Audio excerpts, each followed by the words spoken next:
بسم اللہ الرحمن الرحیم۔ شروع اللہ کے نام سے جو بڑا مہربان نہایت رحم والا ہے۔ الحمد للہ رب العالمین الرحمن الرحیم مالک یوم الدین ایاک نعبد و ایاک نستعین اهدنا الصراط المستقيم صراط الذين أنعمت عليهم غير المغضوب عليهم ولا الضالين۔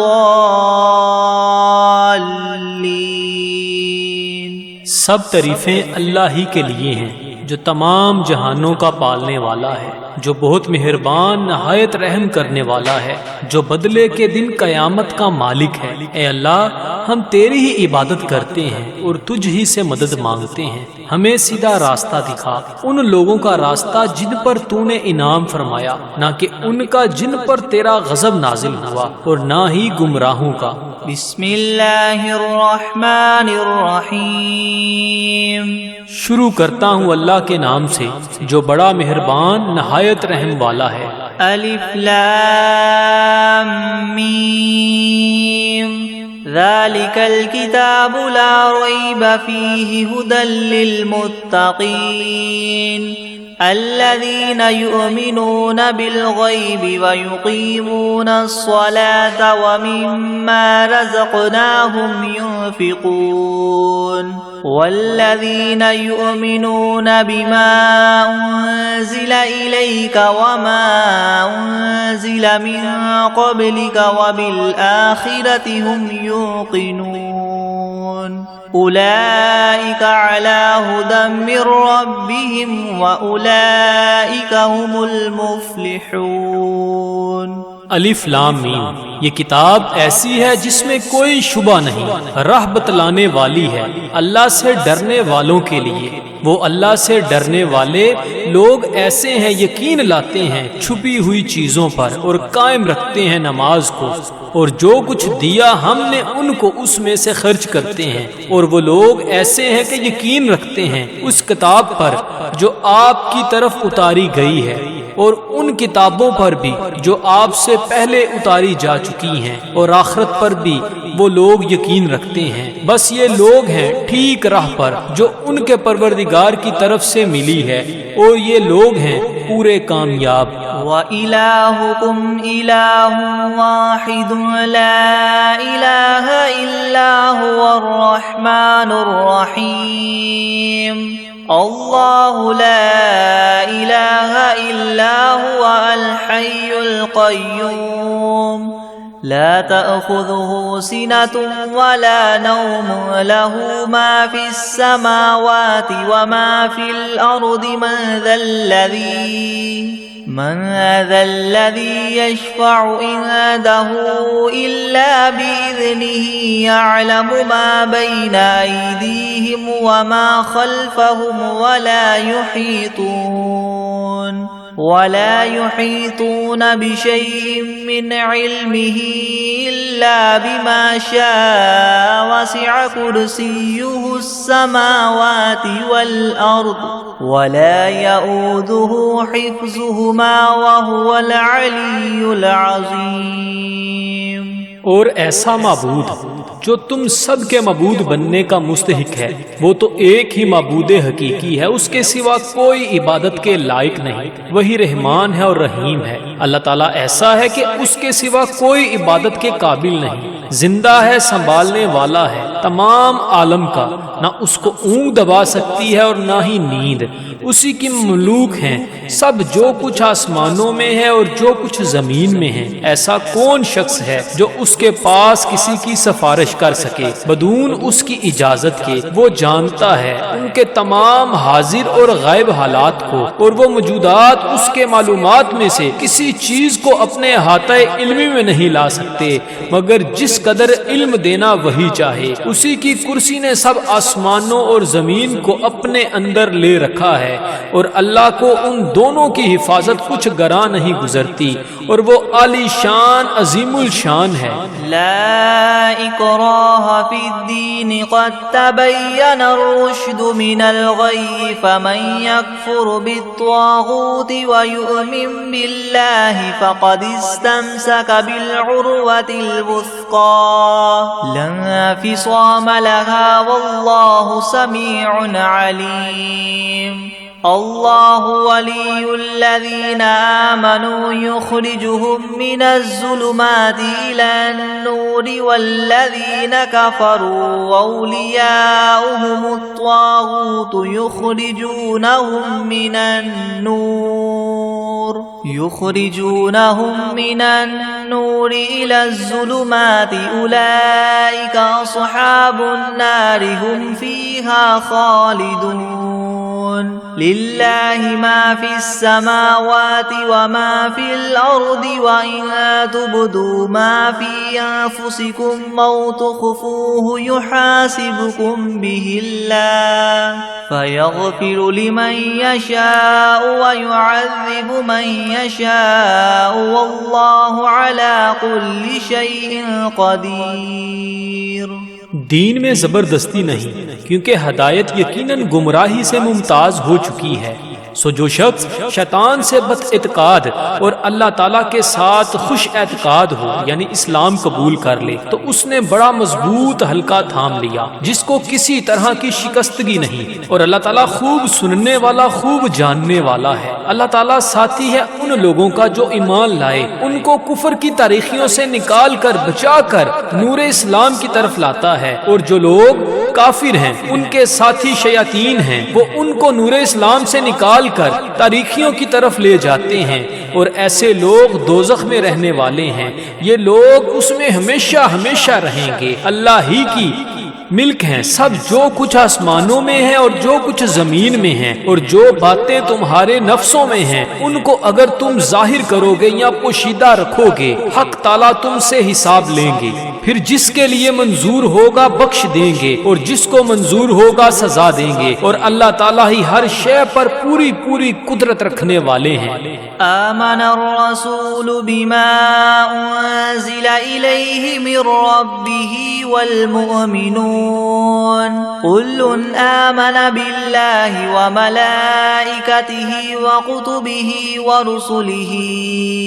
لا نفرق بين أحد من رسله وقالوا سمعنا وأطعنا غفرانك ربنا وإليك المصير۔ لا يكلف الله نفسا إلا وسعها لها ما كسبت وعليها ما اكتسبت ربنا لا تؤاخذنا إن نسينا أو أخطأنا ربنا ولا تحمل علينا إصرا كما حملته على الذين من قبلنا ربنا ولا تحملنا ما لا طاقة لنا به واعف عنا واغفر لنا وارحمنا أنت مولانا فانصرنا على القوم الكافرين۔ اعتقاد رکھتے ہیں رسول اس چیز کا جو ان کے پاس ان کے رب کی طرف سے نازل کی گئی، اور مومنین بھی سب کے سب عقیدہ رکھتے ہیں اللہ کے ساتھ اور اس کے فرشتوں کے ساتھ اور اس کی کتابوں کے ساتھ اور اس کے پیغمبروں کے ساتھ کہ ہم اس کے پیغمبروں میں سے کسی میں تفریق نہیں کرتے، اور سب نے یوں کہا کہ ہم نے آپ کا ارشاد سنا اور خوشی سے مانا، ہم آپ سے بخشش چاہتے ہیں اے ہمارے پروردگار، اور آپ ہی کی طرف ہم سب کو لوٹنا ہے۔ اللہ تعالیٰ کسی شخص کو مکلف نہیں بناتا مگر اسی کا جو اس کی طاقت اور اختیار میں ہو، اس کو ثواب بھی اس کا ہوتا ہے جو ارادے سے کرے، اور اس عذاب پر بھی اسی کا ہوگا جو ارادے سے کرے۔ اے ہمارے رب ہم پر داروگیر نہ فرمائیے اگر ہم بھول جائیں یا چوک جائیں، اے ہمارے رب ہم پر کوئی سخت حکم نہ بھیجیے جیسے ہم سے پہلے لوگوں پر آپ نے بھیجے تھے۔ اے ہمارے رب ہم پر کوئی ایسا بار دنیا یا آخرت کا نہ ڈالیے جس کی ہم کو سہار نہ ہو، اور درگزر کیجیے ہم سے اور بخش دیجیے ہم کو، اور رحم کیجئے ہم پر، آپ ہمارے کار ساز ہیں، سو آپ ہم کو کافر لوگوں پر غالب کیجئے۔ شہد اللہ انہ لا الہ الا ہوا والملائکۃ واولو العلم قائما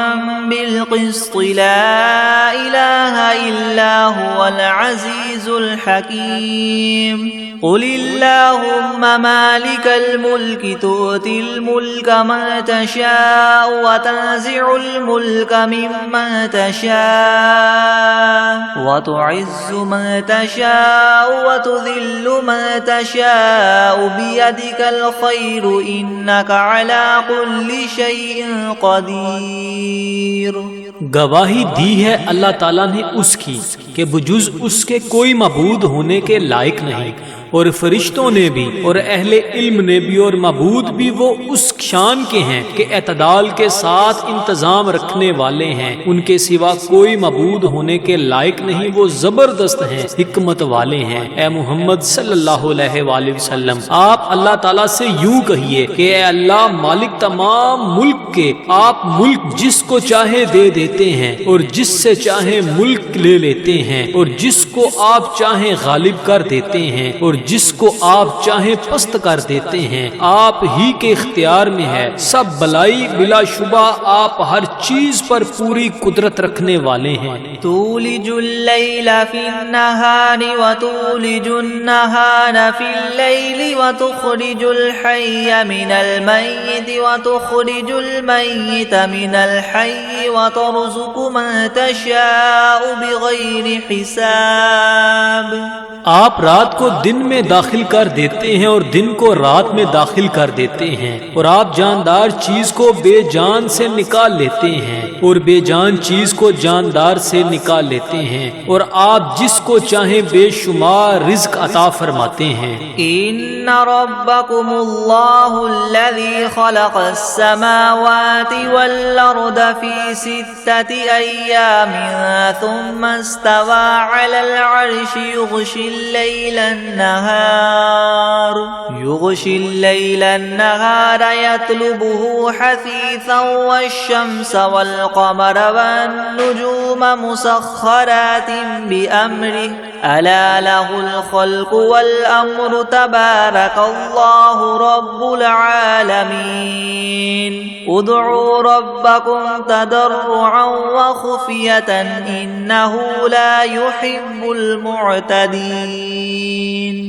بے شک تمہارا رب اللہ ہی ہے جس نے سب آسمانوں اور زمین کو 6 روز میں پیدا کیا، پھر عرش پر قائم ہوا، چھپا دیتا ہے شب سے دن کو ایسے طور پر کہ وہ شب اس دن کو جلد ہی آ لیتی ہے، اور سورج اور چاند اور دوسرے ستاروں کو پیدا کیا ایسے طور پر کہ سب اس کے حکم کے تابع ہیں۔ یاد رکھو اللہ ہی کے لیے خاص ہے خالق ہونا اور حاکم ہونا، بڑی خوبیوں کے بڑے ہوئے ہیں اللہ تعالیٰ جو تمام عالم کے پروردگار ہیں۔ دعا کیا کرو تذلل ظاہر کر کے بھی اور چھپ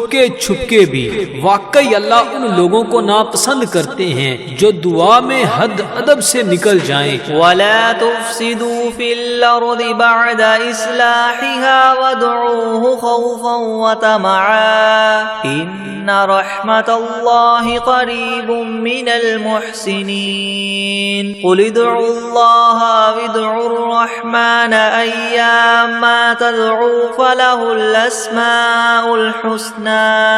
وَلَا تَجْهَرْ بِصَلَاتِكَ وَلَا تُخَافِتْ بِهَا وَابْتَغِ بَيْنَ ذَلِكَ سَبِيلًا وَقُلِ الْحَمْدُ لِلَّهِ الَّذِي لَمْ يَتَّخِذْ وَلَدًا وَلَمْ يَكُنْ لَهُ شَرِيكٌ فِي الْمُلْكِ وَلَمْ يَكُنْ لَهُ وَلِيٌّ مِّنَ الذُّلِّ وَكَبِّرْهُ تَكْبِيرًا۔ اور دنیا میں بعد اس کے کہ اس کی درستی کر دی گئی ہے، فساد مت پھیلاؤ، اور تم اللہ تعالیٰ کی عبادت کیا کرو اس سے ڈرتے ہوئے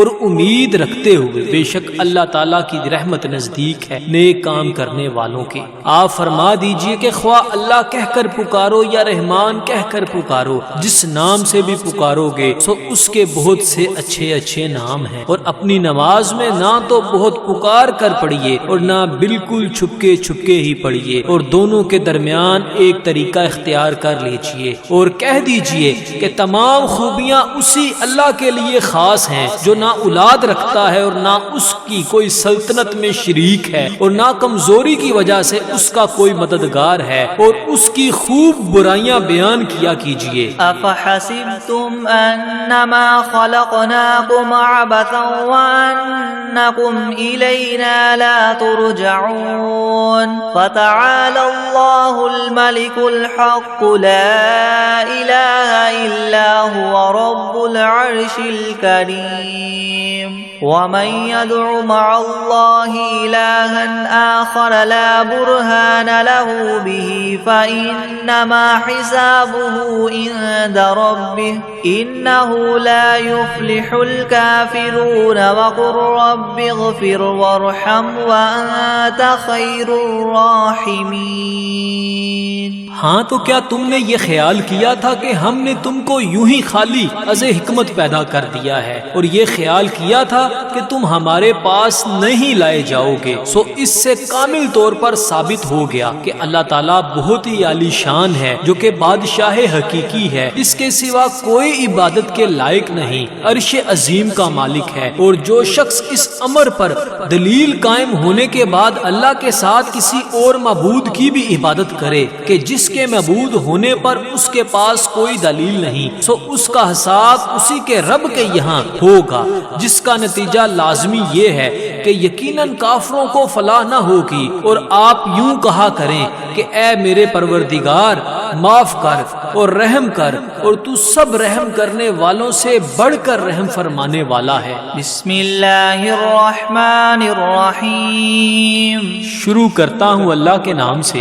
جو بڑا مہربان نہایت رحم والا ہے۔ والصافات صفا فالزاجرات زجرا فالتاليات ذكرا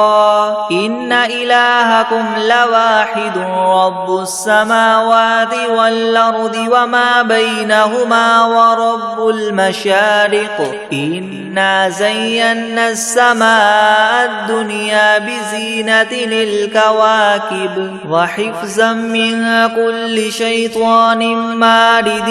لا يسمعون إلى الملأ الأعلى ويقذفون من كل جانب دحورا ولهم عذاب واصب إلا من خطف الخطفة فأتبعه شهاب ثاقب فاستفتهم أهم أشد خلقا ممن خلقنا إنا خلقناهم من طين لازب۔ قسم ہے ان فرشتوں کی جو صف باندھ کر کھڑے ہوتے ہیں، پھر ان فرشتوں کی جو بندش کرنے والے ہوتے ہیں، پھر ان فرشتوں کی جو ذکر کی تلاوت کرنے والے ہیں کہ تمہارا معبود برحق ایک ہے، وہ پروردگار ہے آسمانوں اور زمین کا اور جو کچھ ان کے درمیان میں ہے، اور پروردگار ہے طلوع کرنے کے موقع کا۔ ہم نے رونق دی ہے اس طرف والے آسمان کو ایک عجیب آرائش یعنی ستاروں کے ساتھ، اور حفاظت بھی کی ہے ہر شریر شیاطین سے۔ وہ شیاطین عالم بالا کی طرف کان بھی نہیں لگا سکتے، اور وہ ہر طرف سے مار کر دھکے دیے جاتے ہیں، اور ان کے اس لیے دائمی عذاب ہوگا۔ مگر جو شیطان کچھ خبر لے کر بھی بھاگے تو ایک دہکتا ہوا شعلہ ان کے پیچھے لگا دیا گیا۔ تو آپ ان سے پوچھئے کہ یہ لوگ بناوٹ میں سخت ہیں یا ہماری پیدا کی ہوئی یہ چیزیں؟ ہم نے ان لوگوں کو چپکتی ہوئی مٹی سے پیدا کیا۔ یا معشر الجن والانس ان استطعتم ان تنفذوا من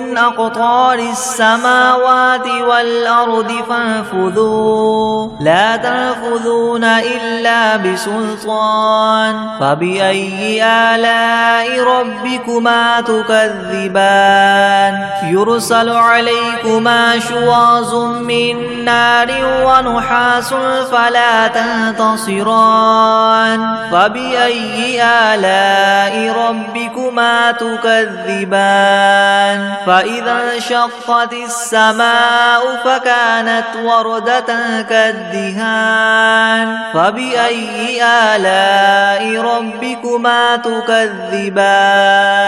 فيومئذ لا يسأل عن ذنبه إنس ولا جان فبأي آلاء ربكما تكذبان۔ اے گروہ جن و انس، کہ اگر تم کو یہ قدرت ہے کہ آسمان اور زمین کی حدود سے کہیں باہر نکل جاؤ تو ہم بھی دیکھیں، نکلو، مگر بدون زور کے نہیں نکل سکتے اور زور ہے نہیں۔ سو اے جن و انس، تم اپنے پروردگار کی کون کون سی نعمتوں کے منکر ہو جاؤ گے؟ تم دونوں پر قیامت کے روز آگ کا شعلہ اور دھواں چھوڑا جائے گا، پھر تم اس کو ہٹا نہ سکو گے۔ سو اے جن و انس، تم اپنے رب کی کون کون سی نعمتوں کے منکر ہو جاؤ گے؟ غرض جب قیامت آئے گی جس میں آسمان پھٹ جاوے گا اور ایسا سرخ ہو جائے گا جیسے سرخ نری یعنی چمڑا، سو اے گروہ جن و انس، تم اپنے پروردگار کی کون کون سی نعمت کو جٹلاؤ گے؟ تو اس روز کسی انسان اور جن سے اس کے جرم کے متعلق نہ پوچھا جائے گا۔ سو اے گروہ جن و انس، تم اپنے پروردگار کی کون کون سی نعمت کو جٹلاؤ گے؟ لو انزلنا هذا القرآن على جبل لرأيته خاشعا متصدعا من خشية الله وتلك الأمثال نضربها للناس لعلهم يتفكرون هو الله الذي لا إله إلا هو عالم الغيب والشهادة هو الرحمن الرحيم هو الله الذي لا إله إلا هو الملك القدوس السلام المؤمن المهيمن العزيز الجبار المتكبر سبحان الله عما يشركون هو الله الخالق البارئ المصور له الأسماء الحسنى يسبح له ما في السماوات والأرض وهو العزيز الحكيم۔ اگر ہم اس قرآن کو کسی پہاڑ پر نازل کرتے تو اے مخاطب تو اس کو دیکھتا کہ خدا کے خوف سے دب جاتا اور پھٹ جاتا، اور ان مضامین عجیبہ کو ہم نے لوگوں کے لیے نفع کے لیے بیان کرتے ہیں تاکہ وہ سوچیں۔ وہ ایسا معبود ہے کہ اس کے سوا کوئی اور معبود بننے کے لائق نہیں۔ وہ جاننے والا ہے پوشیدہ چیزوں کا اور ظاہر چیزوں کا، وہی بڑا مہربان رحم والا ہے۔ وہ ایسا معبود ہے کہ اس کے سوا کوئی اور معبود نہیں۔ وہ بادشاہ ہے، سب عیبوں سے پاک ہے، سالم ہے، امن دینے والا ہے، نگہبانی کرنے والا ہے، زبردست ہے، خرابی درست کرنے والا ہے، بڑی عظمت والا ہے۔ اللہ تعالیٰ جس کی شان یہ ہے کہ لوگوں کے شرک سے پاک ہے، وہ معبود برحق ہے، پیدا کرنے والا ہے، ٹھیک ٹھیک بنانے والا ہے، وہ صورت بنانے والا ہے، اس کے اچھے اچھے نام ہے۔ سب چیزیں اسی کی تسبیح کرتی ہیں جو آسمان میں ہے اور جو کچھ زمین میں ہے، اور وہی زبردست حکمت والا ہے۔ بسم اللہ الرحمن الرحیم۔ شروع کرتا ہوں اللہ کے نام سے جو بڑا مہربان نہایت رحم والا ہے۔ قل اوحی الی انہ استمع نفر من الجن فقالوا انا سمعنا قرآنا عجبا يهدي الى الرشد فآمنا به ولن نشرك بربنا احدا وانه تعالى جد ربنا ما اتخذ صاحبة ولا ولدا وأنه كان يقول سفيهنا على الله شططا۔ آپ ان لوگوں سے کہیے کہ میرے پاس اس بات کی وحی آئی ہے کہ جنات میں سے ایک جماعت نے قرآن سنا، پھر اپنی قوم میں واپس جا کر انہوں نے کہا کہ ہم نے عجیب قرآن سنا ہے جو راہ راست بتلاتا ہے، سو ہم تو اس پر ایمان لے آئے اور ہم اب اپنے رب کے ساتھ کسی کو شریک نہ بنائیں گے۔ اور انہوں نے یہ بھی بیان کیا کہ ہمارے پروردگار کی بڑی شان ہے، اس نے نہ کسی کو بیوی بنایا اور نہ اولاد، اور ہم میں جو احمق ہوئے وہ اللہ کی شان میں حد سے بڑی ہوئی باتیں کہتے ہیں۔ بسم اللہ الرحمن الرحمن الرحیم. شروع کرتا ہوں اللہ کے نام سے جو بڑا مہربان نہایت رحم والا ہے. قل یا ایھا الکافرون لا اعبد ما تعبدون ولا انتم عابدون ما اعبد ولا انا عابد ما عبدتم ولا انتم عابدون ما اعبد لكم دینکم ولی دین. آپ ان کافروں سے کہہ دیجئے کہ اے کافرو میرا اور تمہارا طریقہ متحد نہیں ہو سکتا، اور نہ تو فی الحال میں تمہارے معبودوں کی پرستش کرتا ہوں اور نہ تم میرے معبود کی پرستش کرتے ہو، اور نہ ہی آئندہ استقبال میں تمہارے معبودوں کی پرستش کروں گا اور نہ ہی تم میرے معبود کی پرستش کرو گے. تو تم کو تمہارا بدلہ ملے گا اور مجھ کو میرا بدلہ ملے گا. بسم اللہ الرحمن الرحیم. شروع کرتا ہوں اللہ کے نام سے جو بڑا مہربان نہایت رحم والا ہے. قل هو اللہ احد اللہ الصمد لم یلد ولم یولد ولم یکن له کفوا احد. آپ ان لوگوں سے کہہ دیجئے کہ وہ یعنی اللہ اپنے کمال ذات و صفات میں ایک ہے. اللہ ایسا بے نیاز ہے کہ وہ کسی کا محتاج نہیں اور اس کے سب محتاج ہیں. اس کے اولاد نہیں اور نہ وہ کسی کی اولاد ہے اور نہ کوئی اس کے برابر کا ہے. بسم اللہ الرحمن الرحیم. شروع کرتا ہوں اللہ کے نام سے جو بڑا مہربان نہایت رحم والا ہے. قل اعوذ برب الفلق من شر ما خلق ومن شر غاسق اذا وقب ومن شر النفاثات في العقد ومن شر حاسد اذا حسد. آپ کہیے کہ میں صبح کے مالک کی پناہ لیتا ہوں تمام مخلوقات کے شر سے اور بالخصوص اندھیری رات کے شر سے جب وہ رات آ جائے، اور گروہوں پر پڑھ پڑھ کر پھونکنے والیوں کے شر سے اور حسد کرنے والے کے شر سے جب وہ حسد کرنے لگے. بسم اللہ الرحمن الرحیم. شروع کرتا ہوں اللہ کے نام سے جو بڑا مہربان نہایت رحم والا ہے. قل اعوذ برب الناس ملک الناس الہ الناس من شر الوسواس الخناس الذي يوسوس في صدور الناس من الجنة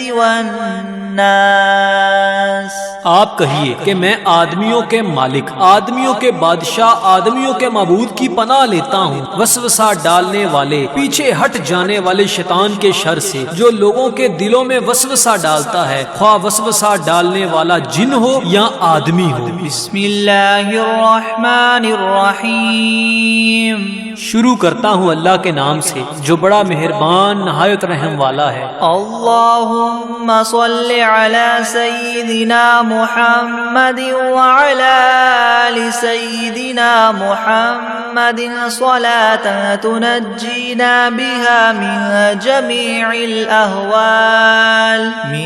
جمیع الأهوال والآفات وتقضی لنا بها جمیع الحاجات وتطهرنا بها من جميع السيئات وترفعنا بها عندك أعلى الدرجات وتبلغنا بها أقصى الغايات من جميع الخيرات في الحياة وبعد الممات إنك مجيب الدعوات ورافع الدرجات ويا قاضي الحاجات ويا كافي المهمات ويا دافع البليات ويا حل المشكلات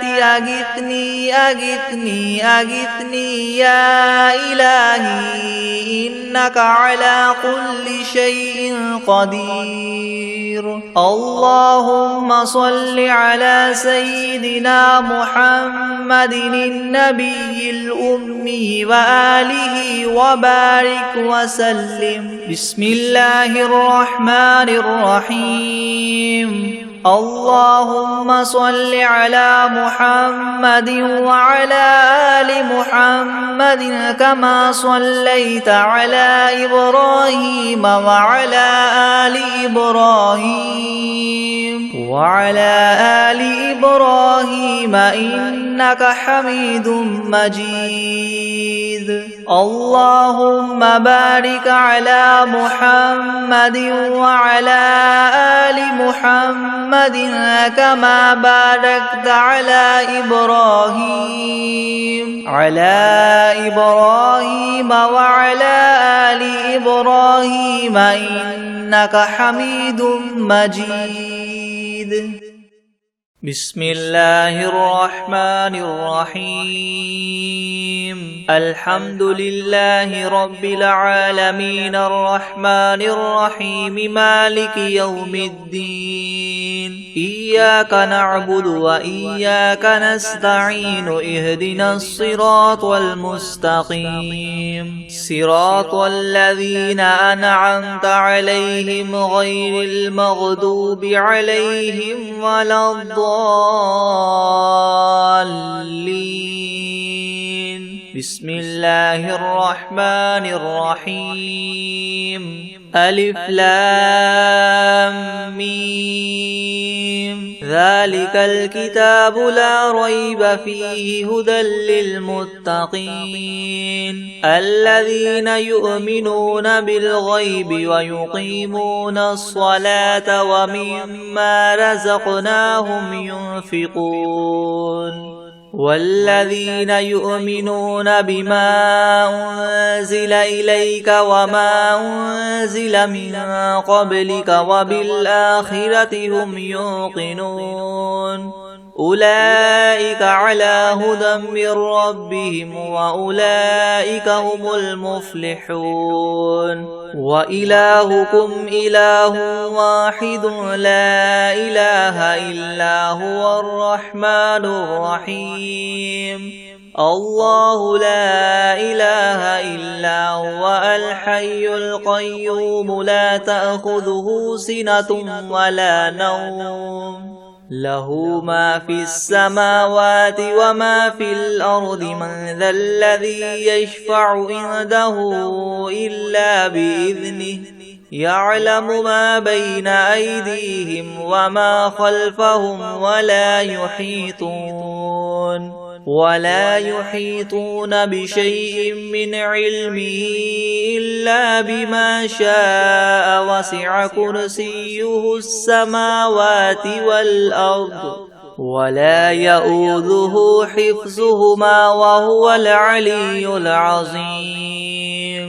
لا إكراه في الدين قد تبين الرشد من الغي. فمن يكفر بالطاغوت ويؤمن بالله فقد استمسك بالعروة الوثقى لا انفصام لها والله سميع عليم. الله ولي الذين آمنوا يخرجهم من الظلمات إلى النور والذين كفروا أولياؤهم الطاغوت يخرجونهم من النور إلى الظلمات أولئك أصحاب النار هم فيها خالدون.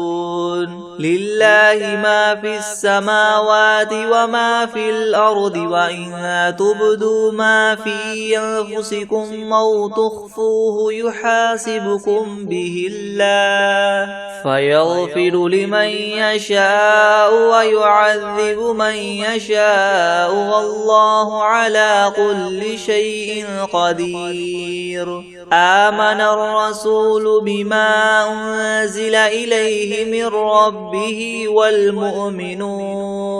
كل آمن بالله وملائكته وكتبه ورسله لا نفرق بين أحد من رسله وقالوا سمعنا وأطعنا غفرانك ربنا وإليك المصير. لا يكلف الله نفسا إلا وسعها لها ما كسبت وعليها ما اكتسبت ربنا لا تؤاخذنا إن نسينا أو أخطأنا ربنا ولا تحمل علينا إسرا كما حملته على الذين من قبلنا ربنا ولا تحملنا ما لا طاقة لنا به واعف عنا واغفر لنا وارحمنا أنت مولانا فانصرنا على القوم الكافرين شهد الله أنه لا إله إلا هو والملائكة وأولو العلم قائما بالقسط لا إله إلا هو العزيز الحكيم قل اللهم مالك الملك تؤتي الملك من تشاء وتنزع الملك ممن تشاء وتعز من تشاء وتذل من تشاء بيدك الخير إنك على كل شيء قدير تولج الليل في النهار وتولج النهار في الليل وتخرج الحي من الميت وتخرج الميت من الحي وترزق من تشاء بغير حساب إن ربكم الله الذي خلق السماوات والأرض في 6 أيام ثم استوى على العرش يغشي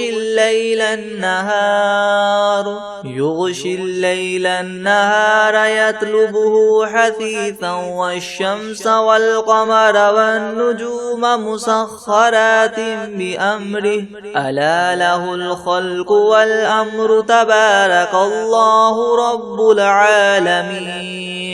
ادعوا ربكم تضرعا وخفية إنه لا يحب المعتدين ولا تفسدوا في الأرض بعد إصلاحها وادعوه خوفا وطمعا إن رحمة الله قريب من المحسنين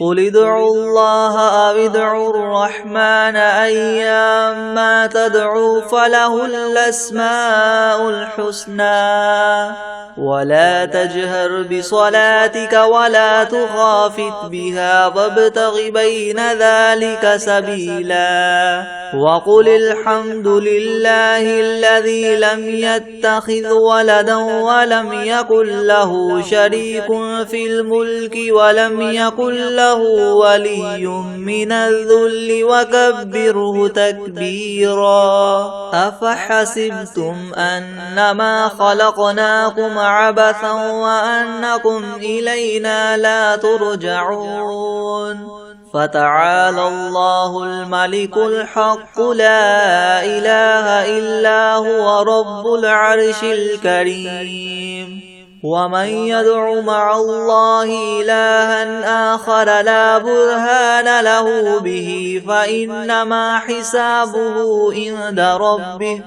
إنه لا يفلح الكافرون وقل رب اغفر وارحم وأنت خير الراحمين بسم الله الرحمن الرحيم والصافات صفا فالزاجرات زجرا فالتاليات ذكرا إن إلهكم لواحد رب السماوات والأرض وما بينهما ورب المشارق إنا زينا السماء الدنيا بزينة الكواكب وحفظا من كل شيطان مارد لا يسمعون إلى الملأ الأعلى ويقذفون من كل جانب دحورا ولهم عذاب واصب إلا من خطف الخطفة فأتبعه شهاب ثاقب فاستفتهم أهم أشد خلقا ممن خلقنا إنا خلقناهم من طين لاذب يا معشر الجن والإنس إن استطعتم أن تنفذوا من أقطار السماوات والأرض فانفذوا لا تنفذون إلا بسلطان فبأي آلاء ربكما تكذبان يرسل عليكما شواظ من نار ونحاس فلا تنتصران فبأي آلاء ربكما تكذبان فإذا انشقت السماء فكانت وردة كالدهان فبأي آلاء ربكما تكذبان فيومئذ لا يسأل عن ذنبه إنس ولا جان فبأي آلاء ربكما تكذبان لو أنزلنا هذا القرآن على جبل لرأيته خاشعا متصدعا من خشية الله وتلك الأمثال نضربها للناس لعلهم يتفكرون هو الله الذي لا إله إلا هو عالم الغيب والشهادة هو الرحمن الرحيم هو الله الذي لا إله إلا هو الملك القدوس السلام المؤمن المهيمن العزيز الجبار المتكبر سبحان الله عما يشركون هو الله الخالق البارئ المصور له الأسماء الحسنى يسبح له ما في السماوات والأرض وهو العزيز الحكيم بسم الله الرحمن الرحيم قل أوحي إلي أنه استمع نفر من الجن فقالوا إنا سمعنا قرآنا عجبا يهدي إلى الرشد فآمنا به ولن نشرك بربنا أحدا وأنه تعالى جد ربنا ما اتخذ صاحبة ولا ولدا وأنه كان يقول سفيهنا على الله شططا بسم الله الرحمن الرحيم قل يا أيها الكافرون لا أعبد ما تعبدون ولا أنتم عابدون ما أعبد ولا أنا عابد ما عبدتم ولا أنتم عابدون ما أعبد لكم دينكم ولي دين بسم الله الرحمن الرحيم قل هو الله أحد الله الصمد لم يلد ولم يولد ولم يكن له كفوا أحد بسم الله الرحمن الرحيم قل أعوذ برب الفلق من شر ما خلق ومن شر غاسق إذا وقب ومن شر النفاثات في العقد ومن شر حاسد إذا حسد بسم الله الرحمن الرحيم قل أعوذ برب الناس ملك الناس إله الناس من شر الوسواس الخناس الذي يوسوس في صدور الناس من الجنة والناس بسم الله الرحمن الرحيم الحمد لله رب العالمين الرحمن الرحيم مالك يوم الدين إياك نعبد وإياك نستعين اهدنا الصراط المستقيم صراط الذين أنعمت عليهم غير المغضوب عليهم ولا الضالين. بسم الله الرحمن الرحيم. ألف لام ميم. ذلك الكتاب لا ريب فيه هدى للمتقين الذين يؤمنون بالغيب ويقيمون الصلاة ومما رزقناهم ينفقون والذين يؤمنون بما أنزل إليك وما أنزل من قبلك وبالآخرة هم يوقنون أولئك على هدى من ربهم وأولئك هم المفلحون. وإلهكم إله واحد لا إله إلا هو الرحمن الرحيم. الله لا إله إلا هو الحي القيوم لا تأخذه سنة ولا نوم له ما في السماوات وما في الأرض من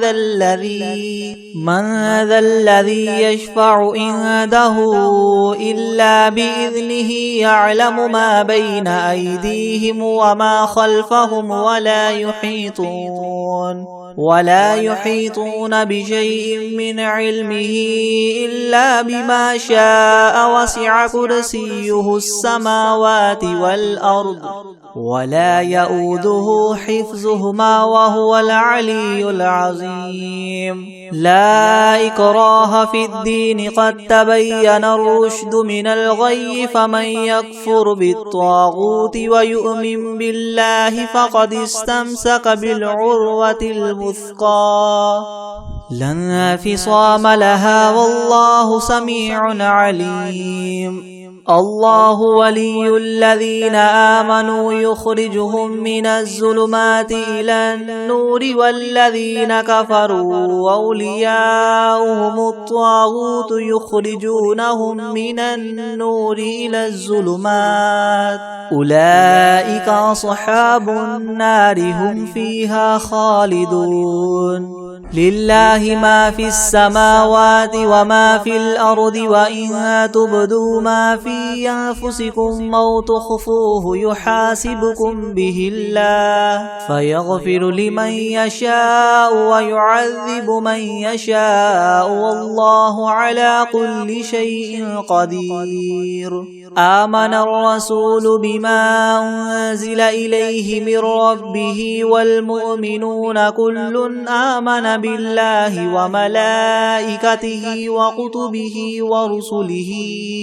لا نفرق بين أحد من رسله وقالوا سمعنا وأطعنا غفرانك ربنا وإليك المصير. لا يكلف الله نفسا إلا وسعها لها ما كسبت وعليها ما اكتسبت ربنا لا تؤاخذنا إن نسينا أو أخطأنا ربنا ولا تحمل علينا إسرا كما حملته على الذين من قبلنا ربنا ولا تحملنا ما لا طاقة لنا به واعف عنا واغفر لنا وارحمنا أنت مولانا فانصرنا على القوم الكافرين. شهد الله أنه لا إله إلا هو والملائكة وأولو العلم قائما بالقسط لا إله إلا هو العزيز الحكيم. قل اللهم مالك الملك تؤتي الملك من تشاء وتنزع الملك ممن تشاء وتعز من تشاء وتذل من تشاء بيدك الخير إنك على كل شيء قدير. تولج الليل في النهار وتولج النهار في الليل وتخرج الحي من الميت وتخرج الميت من الحي وترزق من تشاء بغير حساب إن ربكم الله الذي خلق السماوات والأرض في 6 أيام ثم استوى على العرش يغشي الليل النهار يطلبه حثيثا والشمس والقمر والنجوم مسخرات بأمره ألا له الخلق والأمر تبارك الله رب العالمين ادعوا ربكم تضرعا وخفية إنه لا يحب المعتدين ولا تفسدوا في الأرض بعد إصلاحها وادعوه خوفا وطمعا إن رحمة الله قريب من المحسنين قل ادعوا الله أو ادعوا الرحمن أيما تدعوا فله الأسماء الحسنى ولا تجهر بصلاتك ولا تخافت بها وابتغ بين ذلك سبيلا وقل الحمد لله الذي لم يتخذ ولدا ولم يكن له شريك في الملك ولم يكن له ولي من الذل وكبره تكبيرا أفحسبتم أنما خلقناكم عبثا وأنكم إلينا لا ترجعون فتعالى الله الملك الحق لا إله إلا هو رب العرش الكريم ومن يدع مع الله إلها آخر لا برهان له به فإنما حسابه عند ربه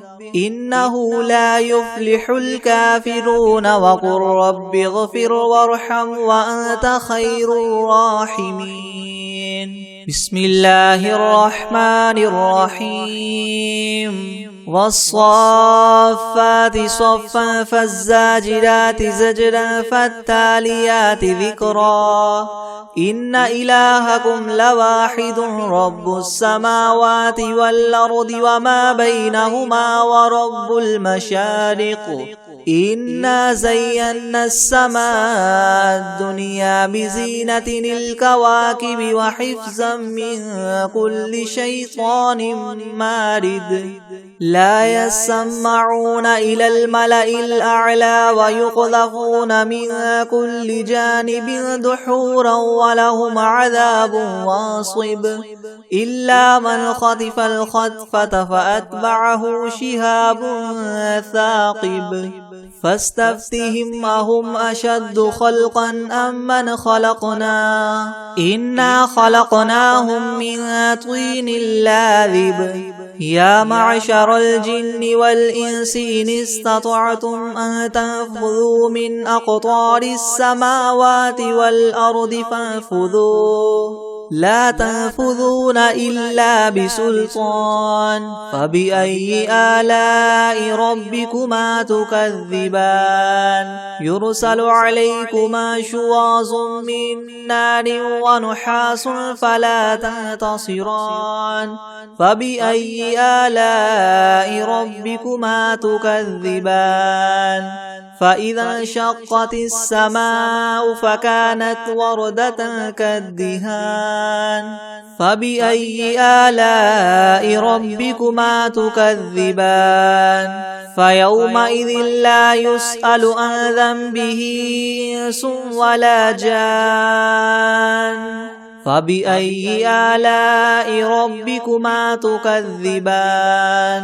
لو أنزلنا هذا القرآن على جبل لرأيته خاشعا متصدعا من خشية الله وتلك الأمثال نضربها للناس لعلهم يتفكرون هو الله الذي لا إله إلا هو عالم الغيب والشهادة هو الرحمن الرحيم هو الله الذي لا إله إلا هو الملك القدوس السلام المؤمن المهيمن العزيز الجبار المتكبر سبحان الله عما يشركون هو الله الخالق البارئ المصور له الأسماء الحسنى يسبح له ما في السماوات والأرض وهو العزيز الحكيم بسم الله الرحمن الرحيم قل أوحي إلي أنه استمع نفر من الجن فقالوا إنا سمعنا قرآنا عجبا يهدي إلى الرشد فآمنا به ولن نشرك بربنا أحدا وأنه تعالى جد ربنا ما اتخذ صاحبة ولا ولدا وأنه كان يقول سفيهنا على الله شططا بسم الله الرحمن الرحيم قل يا أيها الكافرون لا أعبد ما تعبدون ولا أنتم عابدون ما أعبد ولا أنا عابد ما عبدتم ولا أنتم عابدون ما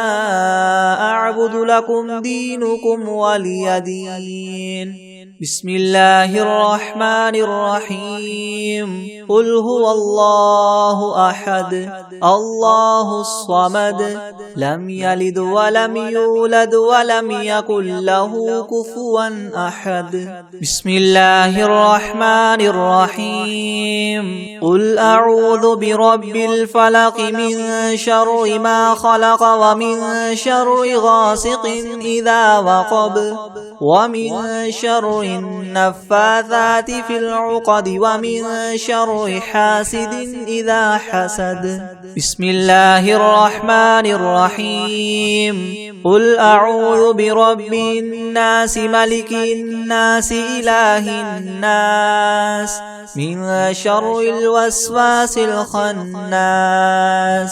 الذي يوسوس في صدور الناس من الجنة والناس بسم الله الرحمن الرحيم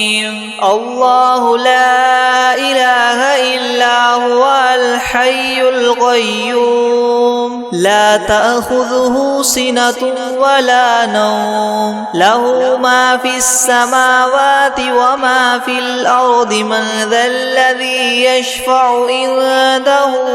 إلا بإذنه يعلم ما بين أيديهم وما خلفهم ولا يحيطون بشيء من علمه إلا بما شاء وسع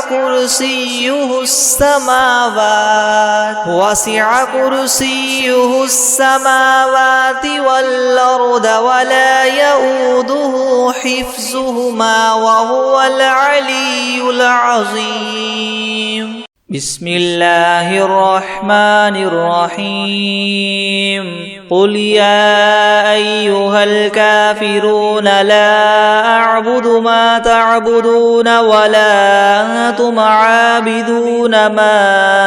أعبد ولا أنا عابد ما عبدتم ولا أنتم عابدون ما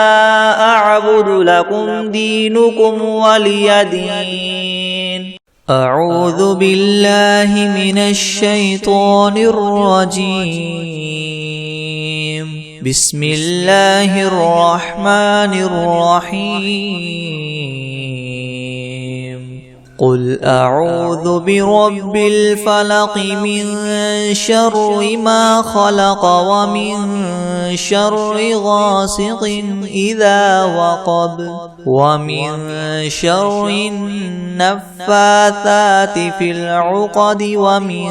شر حاسد إذا حسد. بسم الله الرحمن الرحيم. قل هو الله أحد الله الصمد لم يلد ولم يولد ولم يكن له كفوا أحد. بسم الله الرحمن الرحيم. قل أعوذ برب الناس ملك الناس إله الناس من